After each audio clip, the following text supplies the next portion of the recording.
সেকেন্ডে প্রিপারেশন নিতে চাচ্ছ, এখন প্রথমেই যে প্রশ্নটা মাথায় আসে, আমি জানি তোমার মাথায় এই প্রশ্ন আসছে যে ভাই শুরু করব কিভাবে, কোত্থেকে শুরু করব, পড়াই তো মনোযোগ আসছে না, ঠিক না?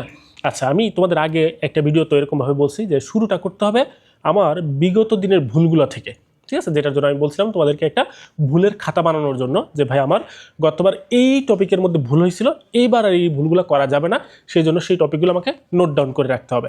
এটা হচ্ছে আমাদের ফার্স্ট স্টেপ। ওকে, এরপরে যে স্টেপটা, এটা আসলে খুবই টাফ, সেটা হচ্ছে শুরু করা। ওকে, তুমি যখন এখন মনে করো তুমি আজকে থেকে বা কালকে থেকে প্রিপারেশন শুরু করতে যাচ্ছ, আমি আবার নতুন করে সেকেন্ড টাইম প্রিপারেশন নিতে চাচ্ছি, ফার্স্টে যেটা হবে তুমি দেখবে পড়ায় মনোযোগ দিতে পারতেছো না বা পড়া শুরুই করতে পারতেছো না। ওকে, কারণ কি, এবং এটার মধ্যে যখন পার্থক্যটা যখন তুমি আরও ভালো মতো বুঝতে পারবা যে কীরকম, যে আমি তো ভাই ফার্স্ট টাইম প্রিপারেশন নেওয়ার সময় দিন রাত 24 ঘন্টার মধ্যে হিউজ টাইম পড়াশোনা করতে পারছিলাম, কিন্তু এখন পারতেছি না। এটা খুবই নর্মাল ব্যাপার, ঠিক আছে?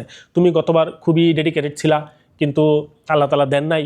ওকে, এখন ওই যে একটা বড় একটা ধাক্কা খাওয়ার পরে আবার নতুন করে শুরু করার সময় তুমি যদি চিন্তা করো যে হচ্ছে আমি গতবারের মতোই আমি পেসে আগাইতে পারবো, গতবারের মতোই আমি স্পিডে আগাতে পারবো, তাহলে আসলে এটা মস্ত বড় ভুল করবা। তো শুরু করার সময় আমাকে কী করতে হবে? ফার্স্টে অল্প করে শুরু করতে হবে, ছোট। তুমি কি করো, যেমন আজকে তুমি হচ্ছে জাস্ট তুমি চিন্তা করো যে আজকে আমি শুধু পড়ার টেবিলে বসে থাকবো, কিচ্ছু পড়তে হবে না। তুমি জাস্ট আজকে চিন্তা করবা আমি জাস্ট পড়ার টেবিলে 2 ঘন্টা বসে থাকবো, আর কিচ্ছু না। কিন্তু এখন এই 2 ঘন্টা বসার সময় তুমি কি চিন্তা করবা?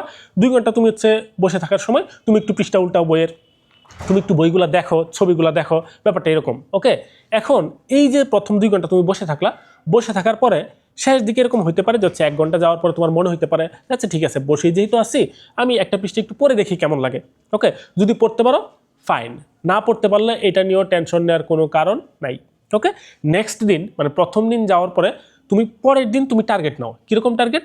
তুমি জাস্ট 1 পৃষ্ঠা বা 2 পৃষ্ঠা বা আধা ঘন্টা বা 40 মিনিট পড়ার টার্গেট নাও। তুমি এরকম টার্গেট নেওয়ার দরকার নেই যে আমি আজকে পুরো চ্যাপ্টার শেষ করে ফেলবো।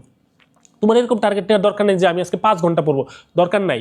তুমি শুরু করার সময় জাস্ট ছোট্ট টার্গেট নাও যে আমি আজকে 2 পৃষ্ঠা পড়বো, কিন্তু 2 পৃষ্ঠা পড়ার সময় কি ফুল কনসেন্ট্রেশন আমার থাকবে। এই 2 পৃষ্ঠা পড়ার সময় আমি মোবাইল হাতে নিব না, এই 2 পৃষ্ঠা পড়ার সময় আমি হচ্ছে মনোযোগ অন্যদিকে ডাইভার্ট করব না, আমি উল্টাপাল্টা কোনো কিছু চিন্তা করবো না, মানে অন্যদিকে কনসেন্ট্রেশন যেন না যায়, এইটাই তোমার টার্গেট। ওকে, এরকমভাবে তোমার দ্বিতীয় দিন গেল। তৃতীয় দিন তুমি ওই আগের 30 মিনিট পড়ার সাথে সাথে তুমি আরও 30 মিনিট অ্যাড করো বা 10 মিনিট অ্যাড করো, মানে ধীরে ধীরে ধীরে ধীরে তুমি বাড়াও, ঠিক আছে? তুমি যদি প্রথম দিনে চিন্তা করে যাচ্ছে আমার ফার্স্ট টাইমের মতো কেন পড়া হচ্ছে না, এই চিন্তা করলে তুমি আসলে আরও বেশি ডিমোটিভেটেড হয়ে যাবা, আরও বেশি ফ্রাস্ট্রেটেড হয়ে যাবা, ঠিক আছে? এই জন্য এটা করা যাবে না। তুমি যেটা করবা, ছোট্ট টার্গেট ফিক্স করো, ওই টার্গেটটা ফিল আপ করার চেষ্টা করো, এরপরে আস্তে আস্তে টার্গেটের রেঞ্জটা বাড়াও, ঠিক আছে? এরকমভাবে করতে থাকলে তুমি দেখবা আস্তে আস্তে পড়ার তোমার মুড চলে আসবে, পড়ার যে হচ্ছে রিদমটা চলে আসবে, তখন তুমি আস্তে আস্তে এবং আস্তে আস্তে না, তখন তুমি আসলে রিদমে চলে আসলে তখন তুমি এমনিতেই টার্গেটটা বাড়াতে পারবা, এমনিতেই পড়ার সময়টা বাড়াতে পারবা, তখন দেখবা তুমি ফুল সুইংয়ে চলে আসবে পড়ার, ঠিক আছে? তো সবার জন্য শুভকামনা থাকলো, আপাতত এইটুকুই, আল্লাহ হাফেজ।